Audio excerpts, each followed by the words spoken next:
म चाहिँ Nilima Muktan, your host for today.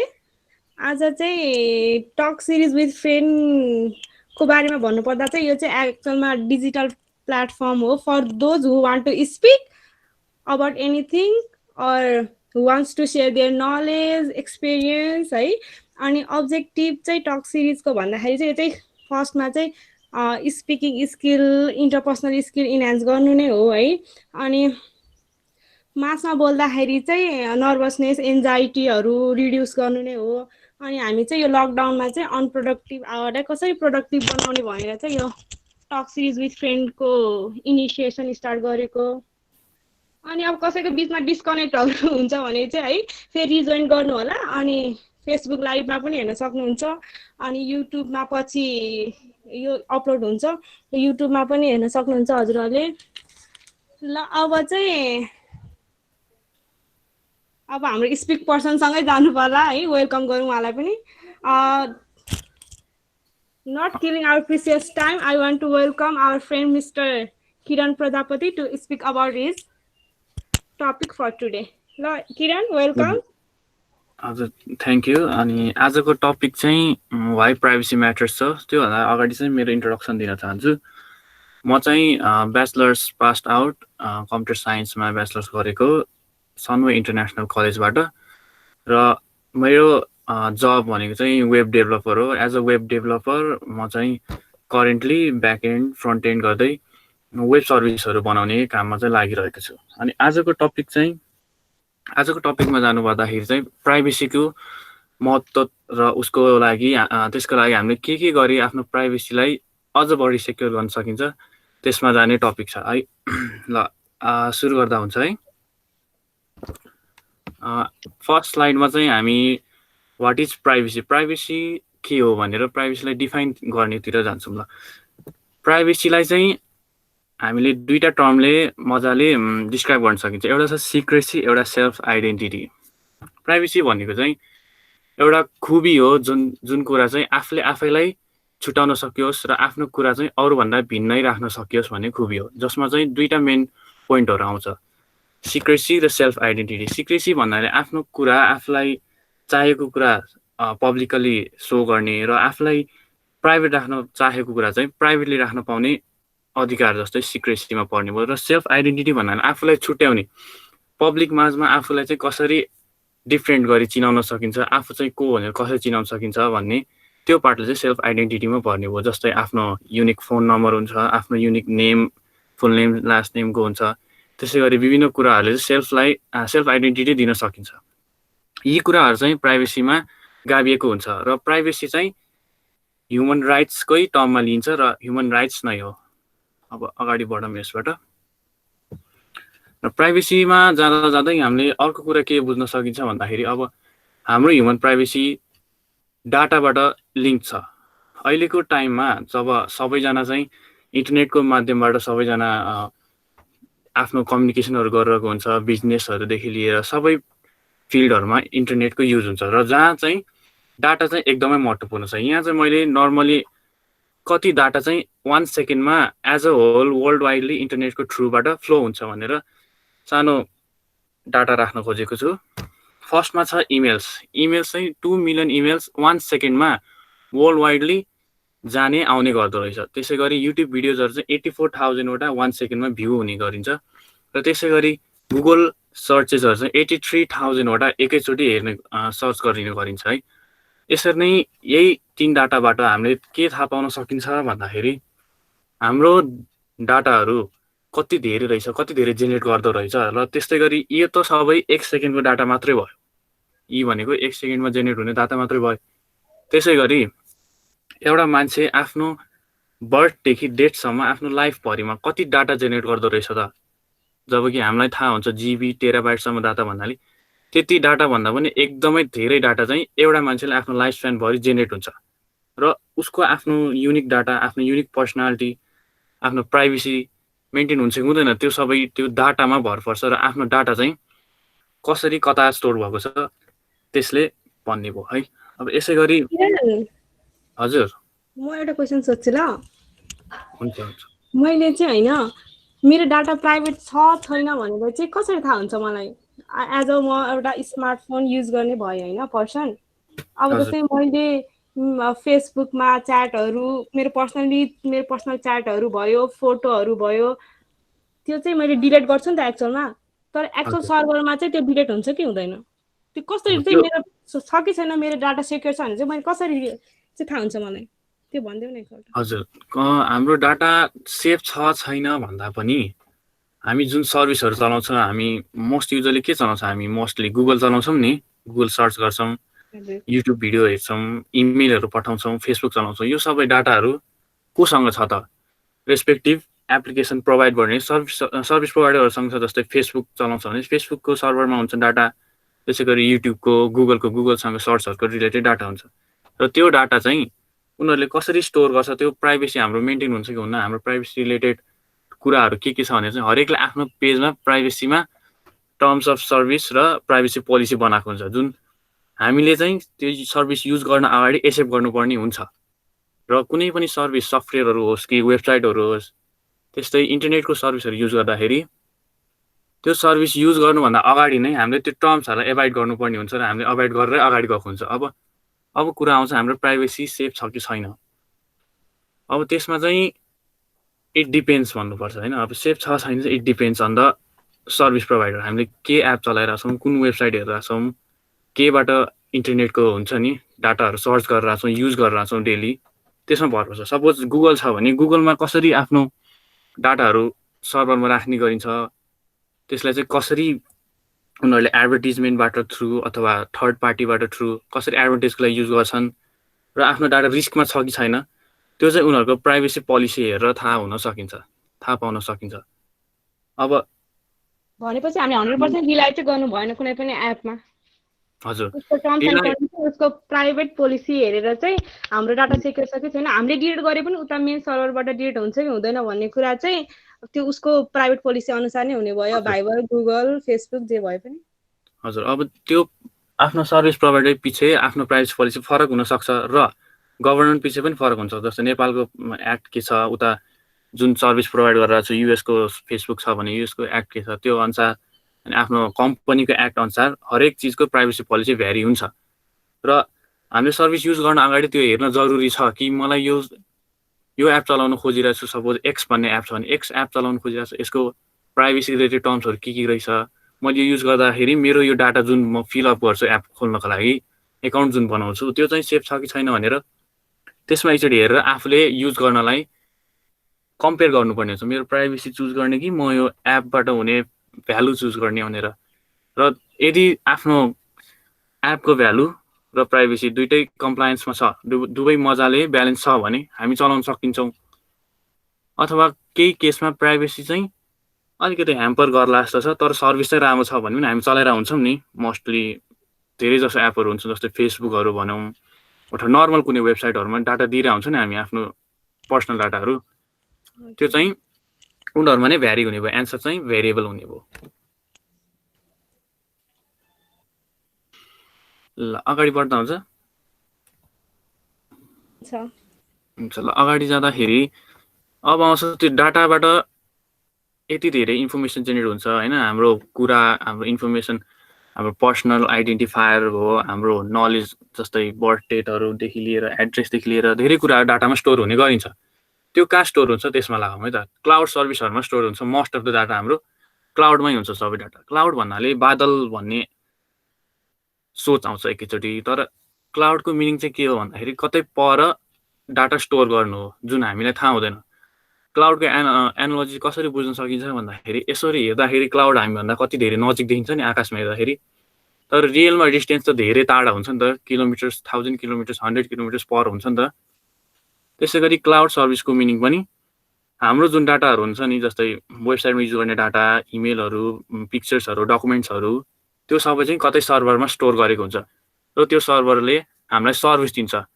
Login गर्ने सर्भिस, एप युज गर्ने सर्भिस, त्यो सबै सर्भिसहरू चाहिँ क्लाउड सर्भिसको थ्रुबाट, इन्टरनेटको थ्रुबाट हामीलाई आउँछ। र त्यस्तै सर्भिस प्रोभाइडरहरू चाहिँ धेरैवटा हुन्छन्। जस्तै यहाँ इक्जाम्पल दिएको छु मैले, आइक्लाउड चाहिँ एप्पलको लागि एप्पल आइडी, एप्पल रिलेटेड डाटाहरू, आइफोन रिलेटेड, म्याक रिलेटेड डाटाहरू स्टोर गर्न आइक्लाउड युज गर्ने गरिन्छ। उसको सर्भिस हो।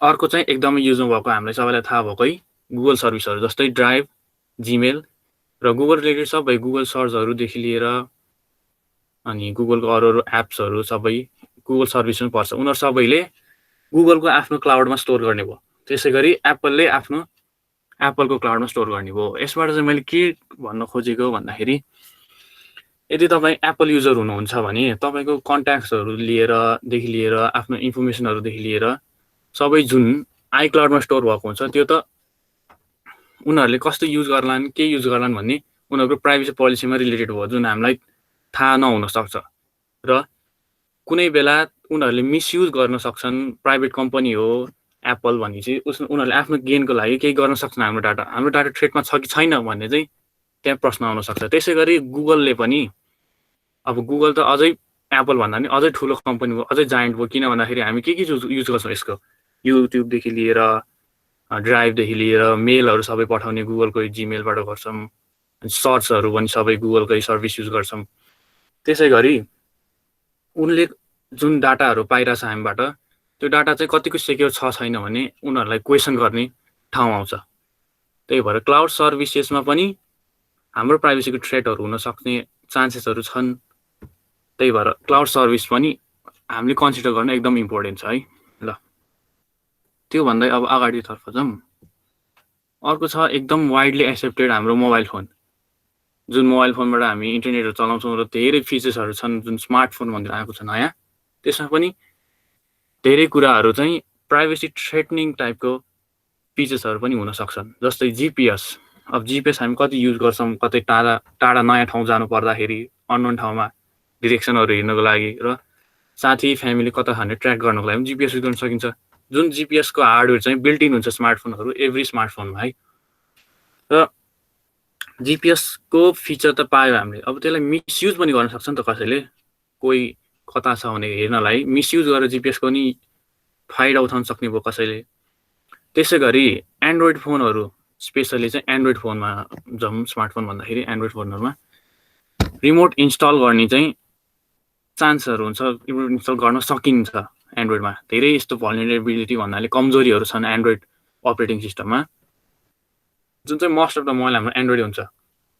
त्यसमा चाहिँ के भयो भन्दाखेरि यहाँ बसेर कसैको एन्ड्रोइड फोन कतै पर छ, हामीलाई थाहा नभएको लोकेसनमा छ भने यहाँबाट चाहिँ मैले उसको मोबाइलमा कन्ट्रोल गर्न मिल्ने, एक्सेस पाउन सक्ने क्यापेबिलिटी छ एन्ड्रोइड फोनमा। भन्नाले मैले यहाँबाट एपहरू हटाउन मिल्ने भयो, उसको फोटोहरू, इमेलहरू, मोबाइलबाट जे गर्छ ऊ लोकेसनदेखि लिएर सबै कुरा मैले एक्सेस गर्न मिल्ने र उसको पर्सनल डाटादेखि लिएर वाइप गर्नेदेखि लिएर उसको सबै मोबाइल क्लियर गर्नेदेखि लिएर त्यस्तो थ्रेटहरू पनि एन्ड्रोइडमा चाहिँ छन् है।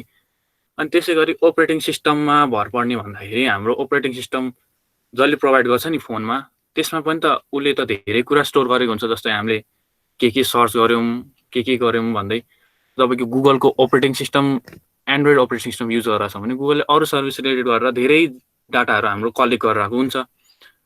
अब त्यो डाटा पनि कतिको सेक्योर छ, कतिको प्राइभेसीसँग कम्प्लायन्स भइरहेको छ भन्ने क्वेसन आउन सक्छ।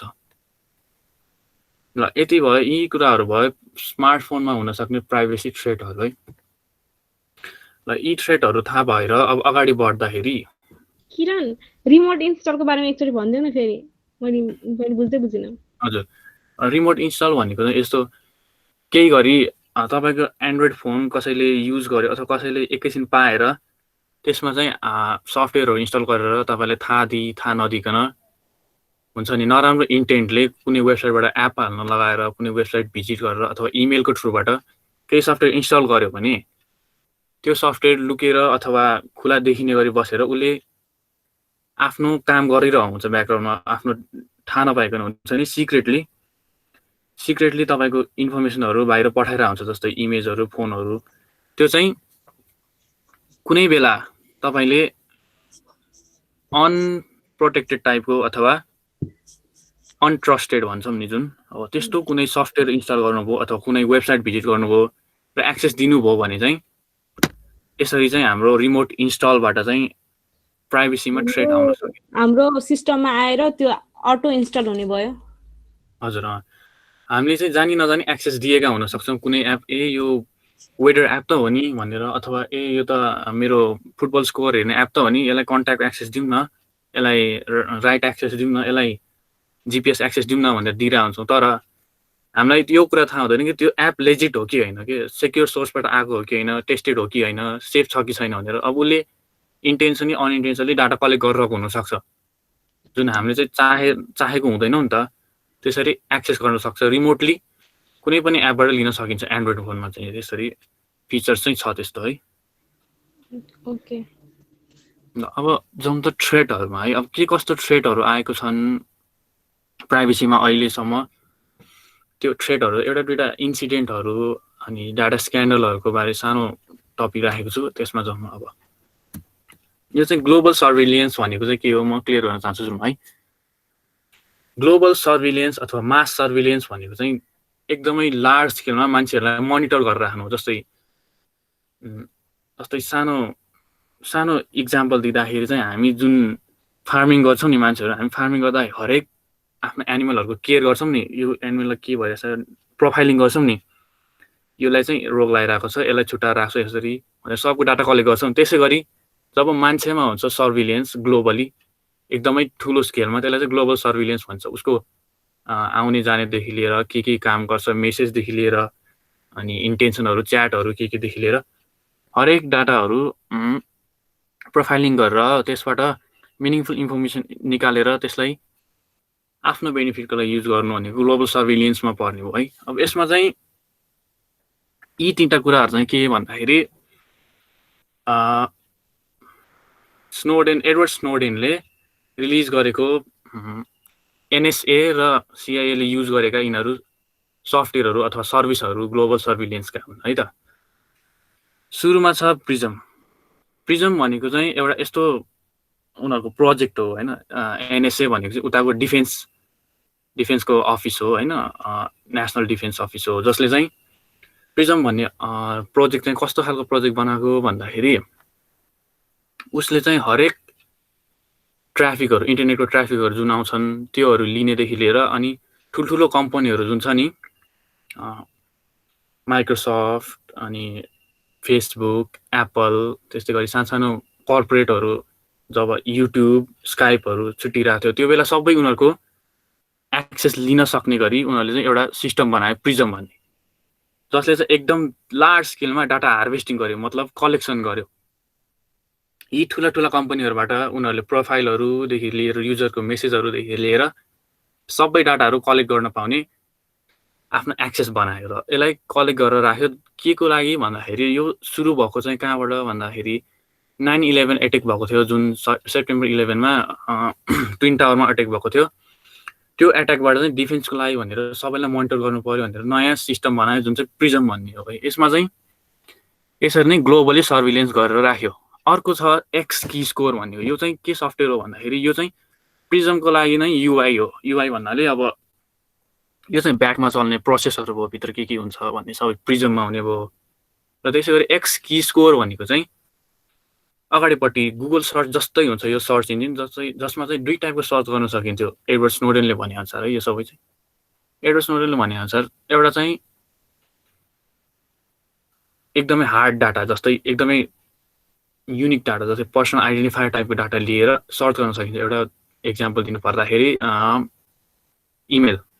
अब तपाईँले आफ्नो इमेल अथवा मेरो इमेल छ भने मेरो इमेल राखेर त्यो एक्स की स्कोरमा सर्च गरेँ भने गुगल सर्च गरे जस्तै मेरो रिलेटेड मैले गरेको कामदेखि लिएर मैले पोस्ट गरेको फाइलहरूदेखि लिएर पिक्चर्सदेखि लिएर सबै कुरा चाहिँ प्रिजमबाट आएको सबै डाटाहरूबाट उसले सर्च गरेर रिलेटिभली मजाले एउटा टेबलमा देखाउने भयो।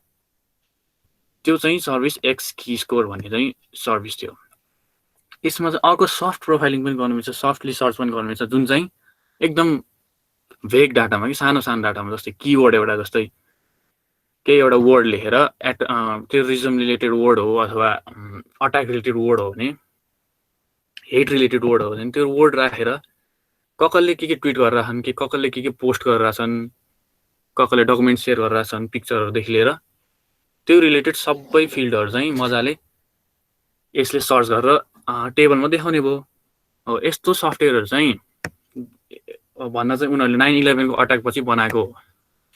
यिनीहरूले चाहिँ युएसमा सर्भिलेन्स गरिरहेको भएन। अब यो आउँछ टेम्पोराको कुरा आउँदाखेरि चाहिँ टेम्पोरा भनेको चाहिँ उता ब्रिटेनको सफ्टवेयर पर्यो, जुन चाहिँ अलिकति भेरी गर्छ यसको कुरा के भन्दाखेरि उनीहरूले चाहिँ के गरी डाटा कलेक्ट गर्यो भन्दाखेरि एडवर्ड स्नोडेनले भने अनुसार उनीहरूले चाहिँ फाइबर अप्टिक्स जुन हामी इन्टरनेट लिन्छौँ नि घरमा वायरबाट, फाइबर अप्टिक्सबाट, त्यो फाइबर अप्टिक्समै उनीहरूले डाटा लिन मिल्ने गरी मेकानिजम जेनेरेट गरेको रहेछ। अब ब्रिटेनको थ्रुबाट जुन जुन वायरबाट जहाँ जहाँ कुन अरू कन्ट्रीमा जान्छन् डाटा ट्रान्समिट हुन्छ, त्यो सबै डाटा ट्रान्समिट हुने चाहिँ उनीहरूले मोनिटर गरेर हुँदो रहेछ।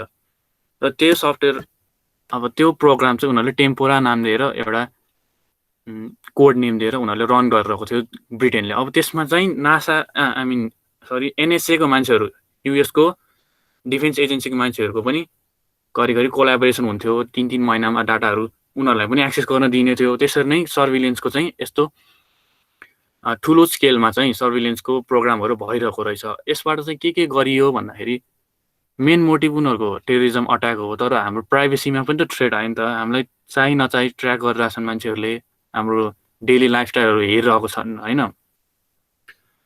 र त्यति मात्र होइन कि तपाईँको ल्यापटप अथवा मोबाइल अथवा केही डिभाइसहरू जुन हामी युज गर्छौँ नि, त्यो चाहिँ अफ छ अथवा यतिकै राखिएको छ भने पनि त्यसलाई प्यासिभली माइक्रोफोनबाट सुन्न मिल्ने र प्यासिभली क्यामेराको एक्सेस लिन मिल्ने त्यस्तो समेत सिस्टमहरू उनीहरूले ग्लोबल सर्भिलेन्समा राखेको थियो।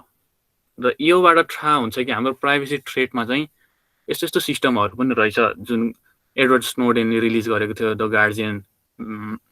गार्जियनको वेबसाइटबाट अथवा द गार्जियनको पब्लिकेसनबाट। ल यसबाट अगाडि बढौँ है त। यसपछि आयो हामी सबैलाई थाहा नै होला फेसबुक चलाउनेहरूलाई एकचोटि किरण हजुर भनेपछि हाम्रो बायोनेट वर्ल्ड लिङ्कहरुबाट पनि हामीलाई थ्रेट छ है। अब त्यो पनि फेरि उनीहरूको डाटा ह्यान्डलिङमा भर पर्ने भयो होइन। अब उनीहरूको एक्जिक्युसनमा भर पर्ने भयो। अब उनीहरूले पनि गर्न त एक्सेस त पाइरहेको हुन्छ हाम्रो डाटामा होइन। हाम्रो जुन वेब ब्राउज गर्छौँ नि त्यो सबै ट्राफिक उनीहरूकै थ्रुबाट जाने हो। उनीहरूले इन्टरनेट सर्भिस दिने हो भने उनीहरूले कुनै समयमा कुनै अर्गनाइजेसनले माग्यो भने अथवा पुलिसले माग्यो भने दियो भने उनीहरूले पनि एक्सेस गर्न सकिन्छ। अब थ्रेट भन्दा पनि उनीहरूले कसरी युज गर्छन् भन्ने त्यसमा थ्रेट आउँछ। अब अघिकै टपिकमा पनि जुन अब नर्मल युजरले नर्मल भ्युवरले हेर्ने हो भने त टेररिजम स्टप गर्नको लागि सबैलाई मोनिटर गरेको हो, राम्रै भन्छन्। मोस्ट अफ द मान्छेहरूले पनि युएसमा राम्रै हो भनेर रियाक्ट गरेका छन् यो न्युज आउँदाखेरि होइन। अब यसमा चाहिँ दुईवटा टाइपको मान्छे हुन्छ। एउटा चाहिँ यो हाम्रो प्राइभेसीको अगेन्स्ट भयो, अर्को चाहिँ यो हाम्रो प्राइभेसीको लागि राम्रो भए नभए नै हाम्रो कन्ट्रीको सेक्युरिटीको लागि राम्रो हो, टेररिजम अट्याकहरू स्टप गर्न हेल्प गर्छ यसले भन्ने त्यो ठट राख्ने मान्छेहरू हुनसक्छ। तर यसमा कुरा आयो कि फर्स्ट टाइपको सेकेन्ड टाइपको जुन एन्सर थियो नि मान्छेहरूले यो ठिक हो हाम्रो टेररिजम स्टप गर्नको लागि कन्ट्रीको सेफ्टीको लागि हो भन्ने मान्छेहरूले त्यो सोचेको जस्तो त नहुन सक्छ नि त। जुन एक्सेस उनीहरूले पाउँछन् नि मास सर्भिलेन्समा र जुन रिपोर्टहरू पनि आएको छन्, जस्तै रिपोर्ट अनुसार के आएको छ भन्दाखेरि एउटा इन्सिडेन्ट पनि छ र यसमा चाहिँ एक्सेसको कुरा गर्दाखेरि एनएसएको त्यहाँको इम्प्लोइहरूले लो लेभलदेखि हाई लेभल जसले पनि एक्सेस गर्न पाउँथ्यो त्यो एक्स की स्कोर भन्नाले उसलाई चाह्यो भने अब उसको फ्यामिलीको बारे अथवा उसको साथीको बारे, उसको गर्लफ्रेन्डको बारे, एक्सको बारे, सबैको बारे उसले चाहे अनुसार डाटा कलेक्ट गर्न पाउने भयो, उसले हेर्न मिल्ने भयो। एक्सपर्ट त हुन्छ नि त्यहाँ, नराम्रो युजमा त जान सक्छ नि भित्र अर्गनाइजेसनभित्रबाट हो, त्यो त रोकिएन। त्यस्तो इन्सिडेन्टहरू पनि छन्।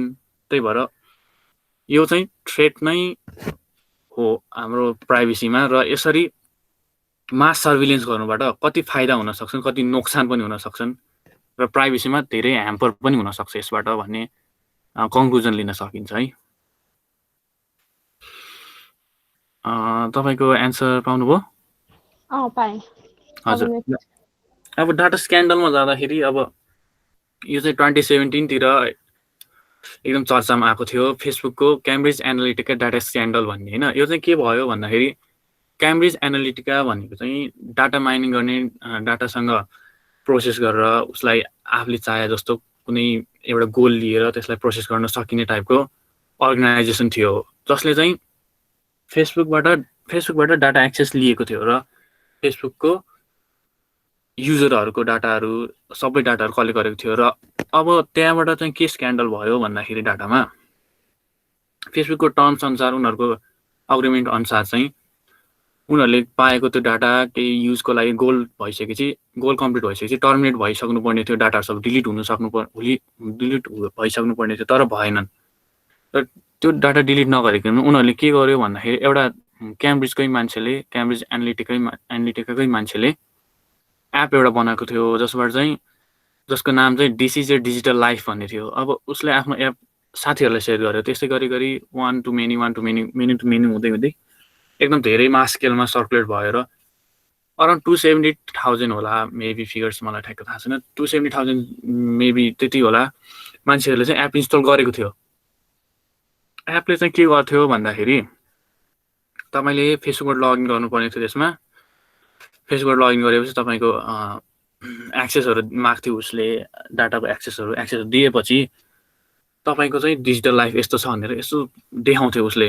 अब त्यो एप जसले राख्यो त्यो मान्छेहरूको डाटा चाहिँ उसले क्याम्ब्रिज एनालिटिकाले पायो र आफ्नो युज गर्यो होइन आफ्नो चाहेको युज गर्यो त्यो युजहरूमा चाहिँ एकछिनमा लाग्छौँ र त्यो एप जसले इन्स्टल गर्यो उनीहरूको मात्र डाटा कलेक्ट गरेन कि जसले कलेक्ट गर्यो थियो उसको फ्रेन्ड्सहरूको अनि फ्रेन्ड्स अफ फ्रेन्ड्स गर्दै सर्कुलेट हुँदै साथीहरूको समेत डाटा कलेक्ट गरेर एन्डमा फेसबुकले इन्भेस्टिगेसन गरिसकेपछि कतिवटा एकाउन्टहरू इम्प्याक्ट भएको रहेछ भन्दाखेरि 87 मिलियन एकाउन्ट्सहरू चाहिँ इम्प्याक्ट भएको रहेछ फेसबुकको। अनि कुरा आयो त्यो अघिको डाटा कलेक्सनको होइन डाटा कलेक्सन चाहिँ उनीहरूले केमा युज गर्थ्यो भन्दाखेरि पोलिटिकल क्याम्पेनिङहरूमा जस्तै कसैलाई जिताउनु छ र आफ्नो फेभरको मान्छेहरूलाई जिताउनु छ भने उनीहरू रिलेटेड टार्गेटेड गरेर मान्छेहरूलाई भोटरहरूलाई मजाले टार्गेटेड गरेर उनीहरूलाई नि राम्रो यही मान्छे राम्रो भनेर त्यसै टार्गेट गरेर एडभर्टिजमेन्ट निकाल्यो। त्यसै गरी जो मान्छेहरू एन्टाई भोटर थियो उनीहरूको विपक्ष थियो उनीहरूलाई चाहिँ यो मान्छे नराम्रो त्यस्तै टाइपको एडले टार्गेट गरेर जसरी पोलिटिकली उनीहरूले बायस गरिदियो नि त पोलिटिकली आफ्नो भ्यू आफ्नो रिजल्ट निकाल्नु खोज्यो हो त्यस्तो युजमा चाहिँ गरियो यो डाटा। अनि त्यसै गरी यो स्क्यान्डल निस्किसकेपछि एउटा मुभमेन्ट आएको थियो डिलिट फेसबुक भन्ने हामीलाई पनि थाहा होला हामी धेरै जसलाई थाहा होला 2-3 वर्ष अगाडि कुरा हो सबैजनाले चाहिँ डिलिट फेसबुक भनेर यो ह्यासट्याग डिलिट फेसबुक भनेर चाहिँ चलेको थियो ट्विटरमा पनि धेरै ट्विटहरू आएको थियो यसै गरी धेरैजना डिलिट पनि गरेन होलान्। अनि यसपछि चाहिँ प्राइभेसीमा मान्छेहरूले अलिक बढी ध्यान दिन थाले र आफ्नो एकाउन्टहरू सेक्योर गर्न थाले र प्राइभेसी रिलेटेड एक्ट्सहरू पनि अझ मजबुत गर्न थाले है त यसपछि। अब अगाडि बढ्दाखेरि अनि यो स्क्यान्डलको रिजल्ट चाहिँ के भयो? आई मिन फेसबुकले कसैलाई तिर्यो कि पैसा कम्पनसेसन दियो कि के भयो यो रिजल्ट स्क्यान्डलको रिजल्ट यो पनि भनिदियो है थाहा छ भने। हजुर यसको रिजल्ट चाहिँ के भयो भन्दाखेरि फेसबुकले अब युएस सेनेटमा गएर आफ्नो के एक्सन हो त्योहरू सबै प्लिड गर्नु पर्यो र त्यसपछि उसले एन्डमा युएसले लगाएको केस अनुसार 60,000 पाउन्ड चाहिँ तिर्नु परेको थियो र युएसको एउटा एफसिएल भन्ने अर्गनाइजेसन छ उनीहरूको कन्ज्युमरहरूको राइट्स हेर्ने मान्छे हो होइन कन्ज्युमरहरूको राइट्स हेर्ने अर्गनाइजेसन हो उसले चाहिँ उसलाई कति अराउन्ड 5 to 6 मिलियन जस्तो लाग्यो मलाई एक्ज्याक्ट फिगर थाहा छैन त्यो चाहिँ पेमेन्ट गर्न लाग्यो जुन एफेक्ट भएको थियो त्यसकोबाट। अनि फेसबुकले चाहिँ यसको लागि के गर्यो भन्दाखेरि यो जुन एफेक्टेड एकाउन्टहरू थियो 87 मिलियन थियो भने उनीहरू सबैलाई इन्फर्म गरेको थियो कि तपाईँको एकाउन्ट ह्याम्पर भएको हुनसक्छ तपाईँको एकाउन्टको डाटा कलेक्ट गरिएको हुनसक्छ सबैलाई नोटिफिकेसन पठाइदिएको थियो जुन एउटा राम्रो कुरा हो होइन प्राइभेसीबाट अझै आफ्नो प्राइभेसी रिगेन गर्नलाई त राम्रो कुरा हो नोटिस गराउनलाई। त्यसै गरी अब जाँदाखेरि अब थ्रेट्सहरू एक्सेस गर्यो हामीले कस्तो थ्रेटहरू हुन्छन् भने अब रेगुलेसनहरू के छन् त्यो प्राइभेसीलाई हनन हुन नदिन आफ्नो प्राइभेसी मेन्टेन गर्नको लागि के रेगुलेसनहरू छन् त्यसमा छन्।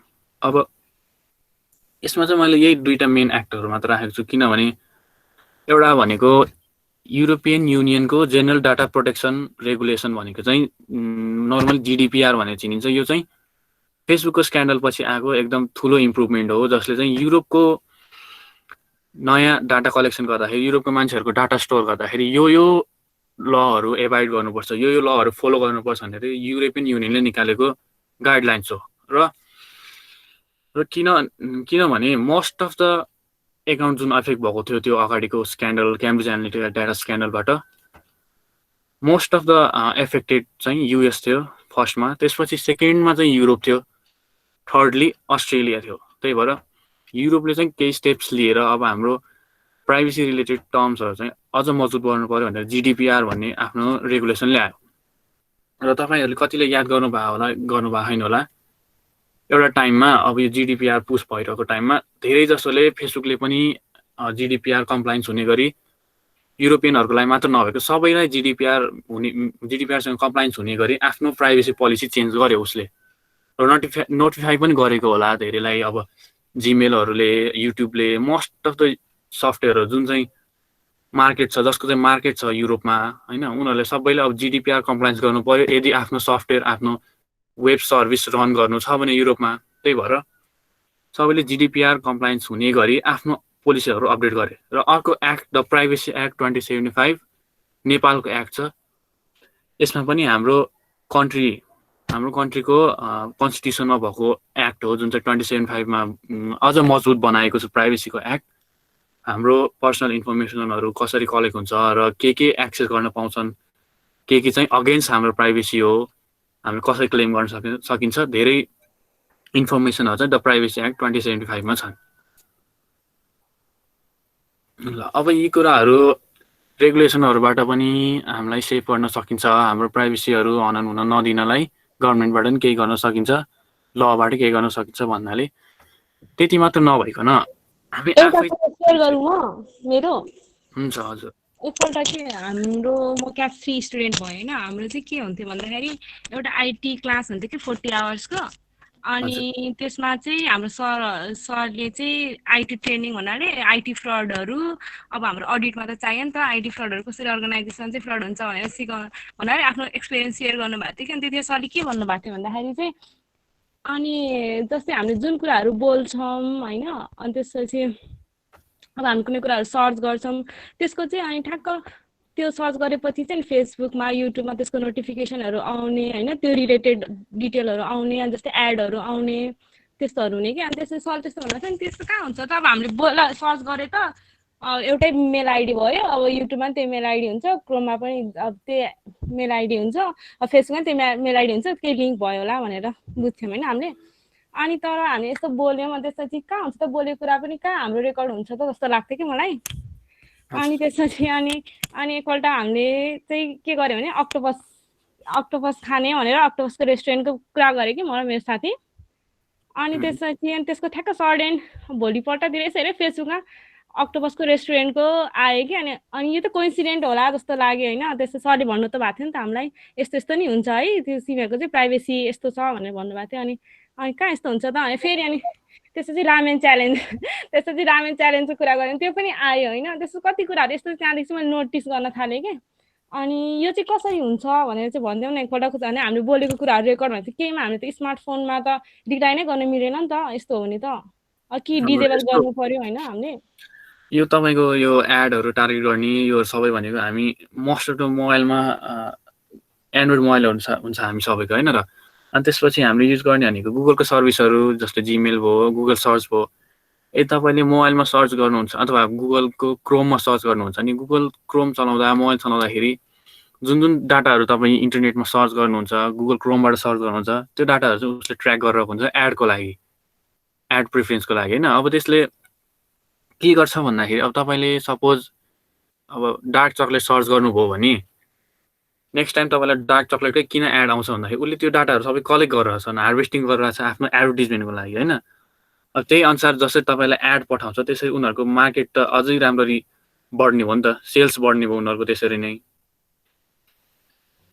अनि मैले होइन त्यसपछि एउटा न्युज पनि पढेँ, त्यसपछि त्यहाँदेखि कन्सियस हुन थाल्यो नि त, someone is looking at us भने जस्तो गरी। अनि त्यसपछि पिरियड ट्र्याकर पनि डाउनलोड गरेको थिएँ कि। अनि एउटा न्युज हेरेँ, अनि त्यसपछि पिरियड ट्र्याकरमा चाहिँ के लेखाएको थियो भन्दाखेरि चाहिँ हाम्रो अब मेन्स्ट्रुएसनल डेटहरू हेरेर चाहिँ उसले अब जस्तै त्यहाँ त मुड सुडहरू पनि अपडेट गर्नु मिल्छ नि, त्यस्तो हेरेर चाहिँ हाम्रो हेल्थ थाहा भएर चाहिँ उसले त्यही अनुसारको एडहरू पठाउने हुन्छ नि त्यस्तो पनि गर्दैछ यो अनि हेल्थ रिलेटेड स्क्यान्डलहरू पनि उता धेरै भइरहन्छ युएसमा पनि हालसालै मात्र होइन अब हेल्थ डाटाहरू जस्तै आफ्नो कस्तो कन्डिसन छ हेल्थ कन्डिसन कसैलाई प्रेसर छ कसैलाई यो क्यान्सर छ यो रिलेटेड रोग छ भने त्यो उनीहरूले स्टोर गरेर हुन्छ सबै उनीहरूको त अनलाइन हुन्छ सबै सर्भिसहरू युज गरेर हुन्छ त्यो ठाउँमा अट्याक भयो त्यो रिलेटेड डाटा स्क्यान्डल भयो रिलिज गर्यो भने त एकदमै प्राइभेसी भन्दा पनि आफ्नो हुन्छ नि भाइटल कुरा रिलिज भयो नि त आफ्नो मेन कुरै रिलिज भयो नि त हेल्थ रिलेटेड कुरा हुनाले त आफूलाई धेरै एफेक्ट गर्ने कुरा रिलिज भयो हो तिनीहरू पनि धेरै सेक्योर हुनुपर्ने धेरै सेक्योर हुनु छ उनीहरू पनि यस्तो रिलेटेड डाटाहरू स्क्यान्डलहरू धेरै नै भइरहेको हुन्छ त्यही भएर आफूलाई कसरी सेफ राख्ने होइन अनलाइन हुँदाखेरि अथवा कुनै पनि सर्भिस चलाउँदाखेरि त्यसमा लागौँ अब आफूलाई सेफ गर्ने तरिकाहरूमा चाहिँ कसरी सेफ गर्न सकिन्छ भन्दाखेरि सुरुको अप्सन चाहिँ अलि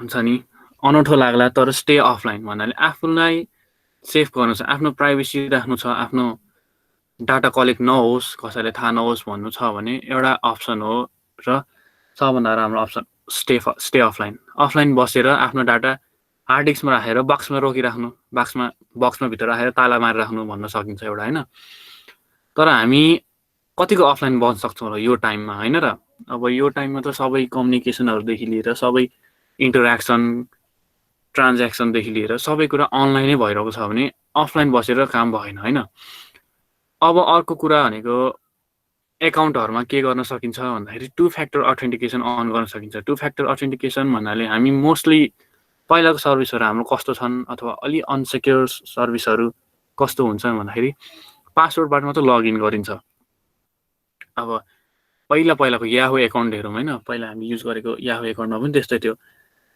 आइडी हुन्थ्यो याहू आइडी something@yahoo.com अनि पासवर्ड हुन्थ्यो समथिङ अब त्यो पासवर्ड यदि कसैले लेखिरहेको थियो धेरैले लेख्ने पनि गर्छन् होइन अब भर्खर नयाँ युजर हो भने पासवर्ड याद गर्न लेख्ने पनि गर्छन् अब त्यो लेखिरहेको पासवर्ड कसैले पायो भने तपाईँको एकाउन्ट त ह्याम्पर भयो नि तपाईँको प्राइभेसी गयो तपाईँको के स्टोर गर्नुभएको छ डाटाहरू त्यो सबै गयो त्योलाई चाहिँ सेक्योर गर्नलाई अर्को एउटा फ्याक्टर राख्ने जुन चाहिँ मोबाइल हुन्छ मोस्ट अफ द केसेसमा होइन जसले चाहिँ भेरिफाई गर्न सकोस् कि तपाईँ नै हो यो लगइन गर्ने मान्छे र तपाईँले नै सेक्योरली गर्न खोज्नु भएको हो भनेर चाहिँ जस्तै हामी 2 फ्याक्टर अथेन्टिकेसन गर्दाखेरि फेसबुकमा अथवा जिमेलमा गर्दाखेरि मेसेज आउँछ नि त जुन मेसेजबाट कोड हालेर मात्र आफूलाई अथेन्टिकेट गरेर अनि मात्र आफ्नो एकाउन्टमा लगइन गर्न सकिन्छ यो अर्को एउटा फ्याक्टर हाल्दाखेरि चाहिँ नर्मली पासवर्ड मात्र राख्दाखेरि पासवर्ड यदि तपाईँको ह्याम्पर भयो भने जस्तै मोस्ट अफ द मान्छेहरू युज गर्छ नि त एउटै पासवर्ड धेरै सर्भिसमा फेसबुकमा पनि एउटै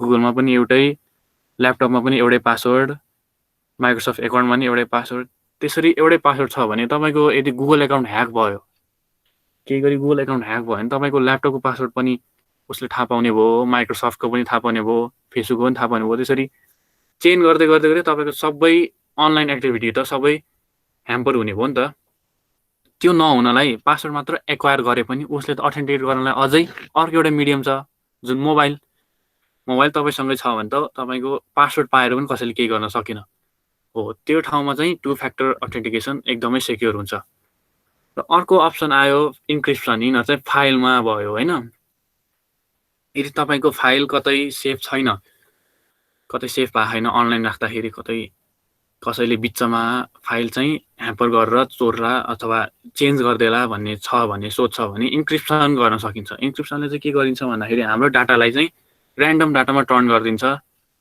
र जसले इन्क्रिप्ट गरेको उसले मात्र खोल्न मिल्ने त्यस्तो गरेर हामीले पासवर्ड राखेर लक गर्न सकिन्छ आफ्नो डाटालाई तपाईँहरू कतिले युज गर्नु भएको छैन होला हाम्रो विन्डोज सिस्टममा पनि विन्डोजमा पनि हार्ड डिस्कलाई लक गर्न मिल्छ बिट लकर भन्नेले होइन अब यदि तपाईँ एप चलाउँदै हुनुहुन्छ र कुनै पनि एपले आफ्नो डाटा स्टोर गर्न सक्छ जस्तै गेम खेल्दै हुनुहुन्छ गेमको डाटा स्टोर गर्ला फेसबुक चलाउँदै हुनुहुन्छ नि फेसबुकले आफ्नो अफलाइन डाटा अथवा क्यास गरेर सानो मेमोरीमा स्टोर गर्ला त्यो स्टोर गर्नलाई उसले एक्सेस चाहिन्छ हार्ड डिस्कमा जब तपाईँले बिट लकर हाल्नुहुन्छ बिट लकरमा पासवर्ड सेफ राखेर पासवर्ड छैन भने चाहिँ कसैले एक्सेस गर्न मिल्दैन यदि तपाईँ ल्यापटप छोडेर राख्नुभयो अथवा कसैले भेटायो ल्यापटप कसैले चोरी भयो त्यस्तो गर्यो भने नि यदि कम्प्रोमाइज भयो भने पनि हार्ड डिस्कमा केही पनि गर्न सकिँदैन त्यो हार्ड डिस्क चाहिँ हुन्छ नि युजलेसै हुन्छ टोटली इन्क्रिप्सन गरेपछि त्यो पासवर्ड बिना क्र्याक गर्न सकिँदैन।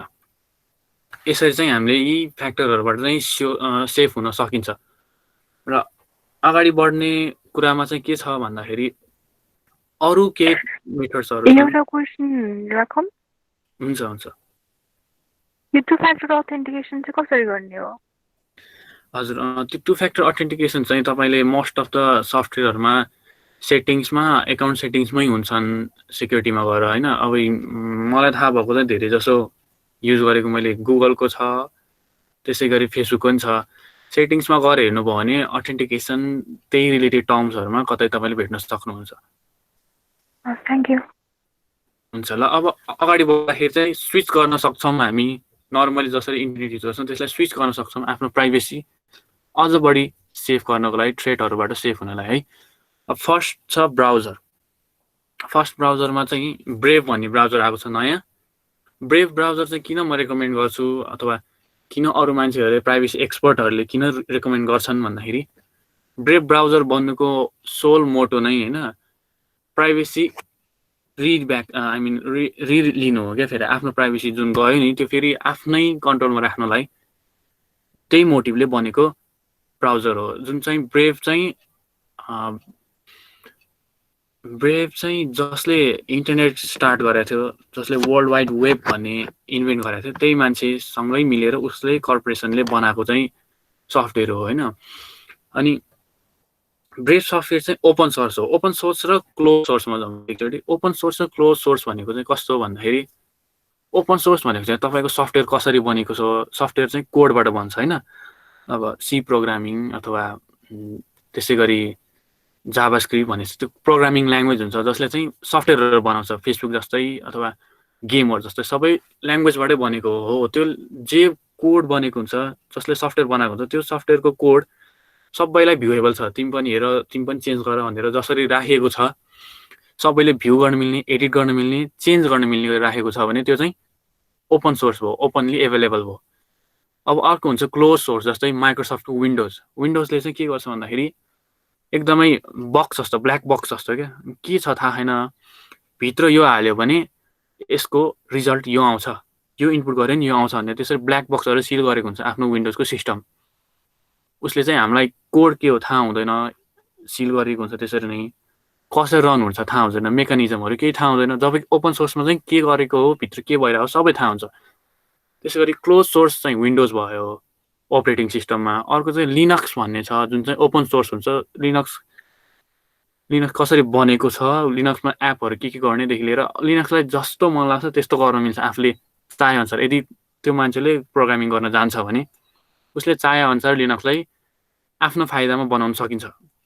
त्यो भयो ओपन सोर्स। ओपन सोर्स चाहिँ मोस्टली सबैले भ्यू गर्न मिल्ने भयो। अब कुनै थ्रेटहरू छ भने पनि ग्लोबली एभाइलेबल भएको कोडबाट कसैले चेन्जेसहरू लिएर उसलाई अझ सेक्योर गर्न सक्ने भयो नि त। त्यसरी नै सोल मोटिभ प्राइभेसीलाई नै गभर्न गर्नेदेखि लिएर प्राइभेसी थ्रेटलाई नै मिनिमाइज गर्ने लिएर ब्रेभ ब्राउजर बनेको हुनाले ब्रेभ ब्राउजर युज गर्दा चाहिँ गुगल क्रोम अथवा फायरफक्स, सफारी, ओपरा अरू ब्राउजरभन्दा चाहिँ अलिक सेफ हुन्छ। अब यसमा चाहिँ के छ भन्दाखेरि यसमा अझै अरू सिस्टम के छ भन्दाखेरि एड ब्लकर छ उसको डिफल्टमा, प्राइभेसी मेन्टेन गर्ने उसको हुन्छ नि सफ्टवेयर छँदैछ।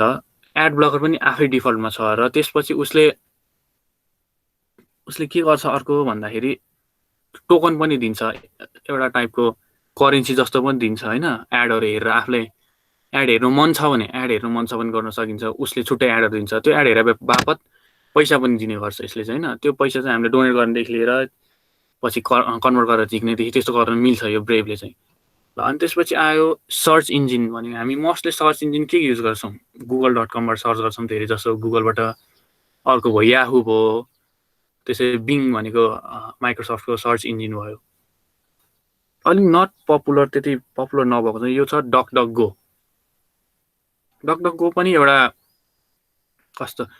कस्तो खालको सर्च इन्जिन हो भन्दाखेरि ओपन सोर्स र डाटा कलेक्ट नगर्ने। जसरी अघि तपाईँले भन्नुभयो नि हाम्रो डाटा कलेक्ट भइरहेछ, मैले के सर्च गरेको त्यही टाइपको एड आइरहेछ भने, तर तपाईँको अनलाइन एक्टिभिटीहरू उसले ट्र्याक गरिरहेको छ। के वेबसाइट भिजिट गर्नुहुन्छ, अनि के कमेन्ट गर्नुहुन्छ, अथवा के सर्च गर्नुहुन्छ तपाईँ अनलाइनमा, त्यो एक्टिभिटीहरू चाहिँ सर्च इन्जिन जुन छ हाम्रो गुगल मोस्टली युज गर्ने, उसले ट्र्याक गरिरहेको छ। र डकडकगो चाहिँ किन म स्विच गर्नु भन्छु भन्दाखेरि, अथवा कुनै एक्सपर्टले किन गर्नु भन्नु भन्छ भन्दाखेरि, यसले चाहिँ आफ्नो सर्च गर्दाखेरि जे सर्च गरेर युजरको त्यो डाटा स्टोर गर्दैन र आफ्नो प्राइभेसी त पायो नि त। आफूले सर्च गरे अनुसार त्यही अनुसार एडहरू आएन, हामीलाई त्यही अनुसारको रेकमेन्डेसनहरू आएन, आफ्नो प्राइभेसी त अलिक सेफ भयो सर्च गर्दाखेरि। अनि अर्कोमा जाँदाखेरि भिपिएन, ओपन भिपिएन भनेको चाहिँ ओपनली एभाइलेबल त्यो सफ्टवेयर टाइपको जुन अरू भिपिएनसँग मिलेर हामीलाई भिपिएनको सर्भिस प्रोभाइड गर्छ। अब भिपिएन युज गर्दा चाहिँ के हुन्छ भन्दाखेरि, हाम्रो चाहिँ जसरी फोन नम्बरले उसको यो मान्छे भनेर चिन्ने गरिन्छ नि, हामी रामलाई फोन गरिन्छ भने रामको फोन नम्बर यो भनेर फोन गरिन्छ, त्यसै गरी हामी इन्टरनेट युजरहरूको चाहिँ एउटा आइडी हुन्छ जसलाई चाहिँ आइपी एड्रेस भनिन्छ होइन। तपाईँले इन्टरनेट सप्लाई इन्टरनेट प्रोभाइडरबाट इन्टरनेट लिनुहुन्छ नि, इन्टरनेट लिनु भनेको आइपी एड्रेस किन्नु हो। जस्तै तपाईँलाई यो आइपी एड्रेस भनेर एउटा फिक्स्ड आइपी एड्रेस दिन्छ। तपाईँले घरमा कसैलाई पासवर्ड सेयर गर्नुभयो वाइफाईको, अथवा सँगै चलाउनु भयो ल्यापटप, कुनै डिभाइसहरू 5-6 डिभाइस छ भने तपाईँको चाहिँ भित्र सानो अर्कै छुट्टै नेटवर्क बन्छ र जुन सफ्टवेयरहरू युज गर्नुहुन्छ अथवा सर्चहरू गर्नुहुन्छ सबै चाहिँ एउटै आइपी एड्रेस जुन छ नि तपाईँलाई दिएको इन्टरनेट सर्भिस प्रोभाइडर भन्नाले चाहिँ वर्ल्डलिङ, पायोनेट, नेपाल टेलिकम, जसले इन्टरनेट प्रोभाइड गर्छ हामीलाई अर्गनाइजेसनहरू, उनीहरू चाहिँ इन्टरनेट सर्भिस प्रोभाइडर भनिने भयो। उनीहरूले चाहिँ आइपी एड्रेस दिन्छ र हामीले जुन डिभाइसहरू चलाउँछौँ आफ्नो इन्टरनेटको थ्रुबाट त्यो सबै चाहिँ त्यही आइपी एड्रेसबाट जान्छन्, रिगार्डलेस अफ त्यो डिभाइस के तपाईँ मोबाइल चलाउनुहुन्छ अथवा ल्यापटप चलाउनुहुन्छ, तपाईँ चाहिँ त्यही आइपी एड्रेसको थ्रुबाट जान्छ। अनि त्यो आइपी एड्रेसलाई कसरी चिन्न सकिन्छ भन्दाखेरि ग्लोबली आइपी एड्रेस छुट्याएको हुन्छ कन्ट्री वाइज होइन। तपाईँले नेपालबाट चलाउनुहुन्छ भने यतिदेखि यति आइपी एड्रेस नेपालको भनेर छुटिएको हुन्छ। र यदि तपाईँले कुनै वेबसाइट भिजिट गर्नुभयो भने नेपाल रिलेटेड एडहरू आउन सक्छन् होइन। जस्तै काठमाडौँको फ्लाइट्सहरू सस्तो, काठमाडौँको यो एक्टिभिटी अहिले राम्रो भइरहेछ, यसमा इन्भेस्ट गर्नु भने स्टकहरू आउन सक्ला, त्यस्तै एडहरू आउन सक्छ। र यो चाहिँ एक ठाउँबाट राम्रो पनि हो र एक ठाउँबाट नराम्रो पनि हो। योबाट सेक्योर हुन चाहिँ हामी भिपिएन युज गरेर आइपी एड्रेस चेन्ज गर्न सकिन्छ। जस्तै युकेको राख्ने, युएसको राख्ने भनेर भिपिएन पेड अनपेड दुइटै हुन सक्छन् होइन। अब भिपिएन युज गरेर चाहिँ हामीले एड्रेस चेन्ज गर्न सक्छौँ। जस्तै तपाईँ चाहिँ युकेबाट चलेर जस्तो गरेर मोबाइलमा भिपिएन राखेर युकेको लोकेसन चुज गर्नु भने युकेको टाइपको कन्टेन्टहरू आउँछ। जस्तै एडहरू पनि युकेको, तपाईँ गुगल सर्च गर्ने बित्तिकै पनि युकेसँग मिल्ने टाइपको दिन्छ उनीहरूले कि। जस्तै हामीले गऱ्यो भने नेपालसँग मिल्ने टाइपको रिजल्टहरू धेरै आउँछ नि, त्यसको लागि हो। अब तपाईँलाई चाहिँ अझ सेक्योर हुनु छ भिपिएनबाट आफ्नो लोकेसन सेक्योर हुने भयो नि त। नेपालबाटै चलाएर जस्तो नहोस्, नेपालबाट चलायो भने थाहा नहोस् अथवा आफ्नो प्राइभेसी रहिरहोस् भनेर भिपिएन पनि युज गर्न सकिने हो। यति कुराहरू स्विच गरेपछि हामी अझ सेक्योर गर्न सकिने भयो है त। अनि यति भन्दै आजको हाम्रो टक सो चाहिँ यहीँ एन्ड गर्न चाहन्छु र सकेसम्म आफ्नो प्राइभेसी चाहिँ आफै सेफ गर्न जानौँ। यति कुराहरू चाहिँ सकेसम्म आफै बुझेर अरूलाई पनि थाहा दिउँ भन्ने इच्छा राख्छु म चाहिँ। थ्याङ्क यू किरण है। थ्याङ्क यू एभ्रिवान, सबैलाई पनि टु लिसनिङ पेसेन्सली चाहिँ हाम्रो कुरा सुनिदिनु भएकोमा। केही क्वेसन छ भने चाहिँ सोद्धा हुन्छ है पर्सनली किरणलाई, अब यो related, IT related, privacy related. अब 10 मिनट चाहिँ हजुरहरूलाई के टाइम सोध्नलाई। कति म मात्र बोल्नु, म र किरण। किरण हजुर, त्यसो नि हामी अनलाइन नहुँदा पनि अब इन्टरनेटसँग कनेक्टेड नहुँदा पनि त्यो क्यामेराको एक्सेस, माइक्रोफोनको एक्सेसहरू लिन सकिन्छ? हजुर, त्यो चाहिँ होइन, अब म्यानुफ्याक्चररमा पनि भर पर्ने भयो। अब रिसेन्टली आएको एउटा न्युज अनुसार चाहिँ सस्तो स्मार्टफोनहरूमा चाहिँ चाइनिज म्यानुफ्याक्चररहरूले सानो चिप प्रोग्राम गरेर राखेको छ जसले चाहिँ रिमोट कन्ट्रोल गर्न सकिन्छ भन्नाले तपाईँको क्यामेरा एक्सेसदेखि लिएर माइक्रोफोन एक्सेसहरू चाहिँ रिमोटली उनीहरूले चाइनाबाट कन्ट्रोल गर्न सक्ने भयो। कति धेरै मोबाइल जस्तै सस्तो ब्रान्डको मोबाइलहरू धेरैमा चाहिँ त्यस्तो खालको चिप भेटिएको छ भन्ने रिजल्टहरू पनि आएको छ। त्यति मात्र नभइकन पनि अब Android as a whole operating system पनि अलिकति भल्नरेबलै छ क्या, भर्खरै बन्दैछ, भर्खरै इम्प्रुभ हुँदैछ र धेरै फल्टी कुराहरू आउँछ। अब यसलाई अब हामीले के गरी मिनिमाइज गर्न सकिन्छ भन्दाखेरि पर्मिसन म्यानेजमेन्ट गर्न सकिन्छ एन्ड्रोइड एपमा है। अब कुनै पनि एप इन्स्टल गर्नुहुन्छ भने उसले पर्मिसन माग्छ, क्यामेराको माग्ला, माइक्रोफोनको माग्ला, र अब त्यो पर्मिसनै दिनु भएन भने त एपको फिचरहरू कति अनयुजेबल होला। तर पनि आफ्नो प्राइभेसीको लागि अफ गरेर, माइक्रोफोन अफ गरेर अथवा क्यामेरा अफ गरेर त्यो तरिकाले पनि एक्सेस नदिकन अझ सेक्योर हुन सकिन्छ।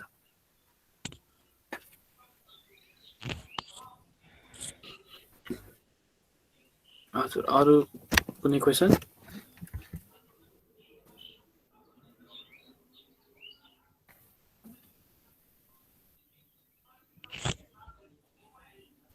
हेलो किरण। हजुर, यो मेरो मोबाइल अस्ति भर्खर क्र्याक भयो अनि मेमोरी पनि लस भयो एसडी कार्डको, अनि मेरो स्टोरेज पनि मैले ब्याकअप गर्न सक्छु भन्ने सुनेको छु एसडी कार्डको, के यो पोसिबल छ त? पोसिबल। तपाईँले क्र्याक भन्नाले मैले अलि बुझिनँ, क्र्याक भन्नाले अलि क्लियरली भन्नु के भएको चाहिँ? मोबाइल खसेर फुट्यो हजुर अनि स्क्रिन टच पनि हुँदैन, मेरो इन्टरनल स्टोरेज पनि युज गर्न सकिरहेको छैन, हजुर हजुर। एसडी कार्ड पनि त्यो खसिसकेपछि फेरि चलेन कि, त्यसलाई कसरी ब्याकअप गर्न सकिन्छ होला? यो तपाईँको मोबाइल हो भने डाटा केबल जोडेर तपाईँले अनलाइनमा सफ्टवेयरहरू हेरेर एक्सेस गर्न सक्नुहुन्छ कतिसम्म मलाई लाग्छ होइन। अब त्यसमा चाहिँ एउटा अप्सन अन गर्नुपर्ने हुनसक्ला, युएसबी डिबगिङ भन्ने, जसले चाहिँ तपाईँलाई डाटा केबलबाट एक्सेस दिन सकिन्छ। अथवा हामीले नर्मल चलाउँदाखेरि पनि एक्सेस दिनुपर्छ नि त सुरुमा, यतिकै डाटा केबल जोडेर पनि एक्सेस पाइन्न अहिलेको नयाँ अपडेटहरूमा। अब त्यो एक्सेस छ भने तपाईँको रिकभर गर्न सकिने भयो, नत्र स्क्रिन फेरेर पनि फेरि तपाईँले रिगेन गर्न सक्नुहुन्छ। सकेसम्म सफ्टवेयरहरू छ भने कुनै सफ्टवेयरबाट चाहिँ डाटा केबल जोडेर लिन सकिन्छ मलाई लाग्छ त्यस्तो। अनि त्यो क्र्याक भएको एसडी कार्डहरू हुन्छ नि, जस्तै युज गर्न नसक्ने, त्यसलाई पनि ब्याकअप गर्न मिल्छ भन्ने मैले कुरा सुनेको, त्यस्तो साँच्चै हुन्छ र? हाम्रो यो क्र्याक भएको भन्नाले नचल्ने भनेको चाहिँ कुनै कुनै बेला चाहिँ मोस्ट अफ द टाइम चाहिँ त्यो हार्डवेयरमा फल्ट हुन सक्ला होइन। नचल्ने भनेको हार्डवेयरै बिग्रेर हुन सक्ने हुन्छ। अर्को भनेको चाहिँ भित्र डाटा राइट गर्दाखेरि अब हुन्छ नि, जस्तै डाटा स्टोर भएर हुन्छ त्यो एउटा मेकानिजम हुन्छ नि, जसरी डाटा स्टोर हुन्छ त्यो ह्याम्पर भएर डाटा मिसम्याच हुनसक्छ, डाटा रिड नगर्ने हुनसक्छ। अब त्यसको लागि चाहिँ तपाईँले रिकभरी टुलहरू युज गरेर गर्न सक्नुहुन्छ। सकेसम्म यो रिकभरी टुलले गर्छ, जति डाटा रिकभर गर्न सक्छ त्यति गर्ला होइन। अब तपाईँको रिडै गर्दैन भने चाहिँ त्यसलाई चाहिँ एक्सेस गर्न फर्मेट गर्नुपर्ने हुन्छ। फर्मेट गरेपछि चाहिँ तपाईँको डाटाहरू चाहिँ सबै वाइपै गरिदिन्छ। चान्सेस चाहिँ एकदमै कम छ तपाईँको डाटा रिकभर गर्ने त्यो भने। मोस्ट अफ द टाइम चाहिँ हार्डवेयर फल्टै हुन्छन्, त्यही भएर। Okay, thank you. हस्, अरू कसै क्वेसन? किरण, हजुर, त्यो हामीले माइडेमा अनि फेसबुकमा भिडियोजहरू, फोटोजहरू या मेसेजहरू गर्छौँ होइन, अपलोड गर्छौँ होइन, त्यो सबै उनीहरूको त्यो डाटा के अरे डाटा स्टोरिङमा सबै स्टोर भइरहेको छ होइन। हजुर हजुर। हामीले पर्मानेन्टली डिलिट गरे पनि उनीहरूको त्यो डाटा मात्रै रहिरहन्छन् होइन स्टोरेजमा। त्यो उनीहरूले कति पछि डिलिट गर्छ या डिलिट नै गर्दैन कि, अनि के पर्पजको लागि युज गर्छ उनीहरू? अब त्यो अब उनीहरूको पर्पोज त आफ्नो कम्पनी अनुसार फरक पर्ला होइन। अब कतिले चाहिँ युज भन्ने, हाम्रो डाटा युज गर्ने भनेको उनीहरूले भन्ने कुरा चाहिँ के भन्दाखेरि सफ्टवेयर एनहान्स गर्नको लागि, अझ नयाँ सर्भिसहरू प्रोभाइड गर्नलाई, तपाईँहरूले चाहेको नयाँ फिचर्सहरू बुझ्नको लागि भनेर लिन्छ एउटा डाटा, युजर इन्टरेक्सन डाटा टाइपको होइन। त्यो भयो एउटा मोटिभ। अर्को भनेको एडभर्टिजमेन्टको लागि, आफ्नो सेल्स बढाउनको लागि एडभर्टिजमेन्ट कम्पनीहरूलाई बेच्छन् नि जुन, त्यो एडभर्टिजमेन्ट कम्पनीहरूले चाहिँ अब एड प्रोसेस गर्ने अझ मजाले सेगमेन्ट गरेर मार्केट सेगमेन्ट गरेर यो मान्छेलाई भनेर यो एज ग्रुप भनेर टार्गेट गरेर अझ राम्ररी आफ्नो सेल्स बढाउनलाई युज गर्छन्। र जहाँ कुरा छ त्यो डिलिट गर्ने डाटाको, त्यसै कम्पनीमै भर पर्नेको, किनभने डाटा भनेको त अहिलेको टाइममा एकदम भेलेबल कुरा हो नि त। जोसँग धेरै डाटा छ त्यो नै पावरफुल हो यो टाइममा, उसले नै धेरै इन्भेस्ट गर्न सक्ने हो, धेरै फ्युचरको प्रेडिक्ट गर्न सक्ने नै हुनु छ। त्यही भएर कतिसम्म धेरै जसो कम्पनीहरूले डिलिट गर्ने भनेर पनि फुल्ली डिलिट नभएको कुराहरू पनि खुलेको छ धेरै। अब मोस्ट अफ द कुरा चाहिँ त्यो चाहिँ अर्गनाइजेसनमै भर पर्ने नै भयो।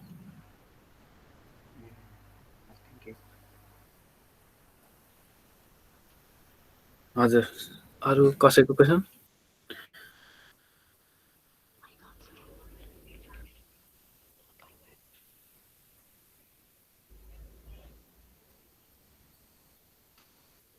Any question?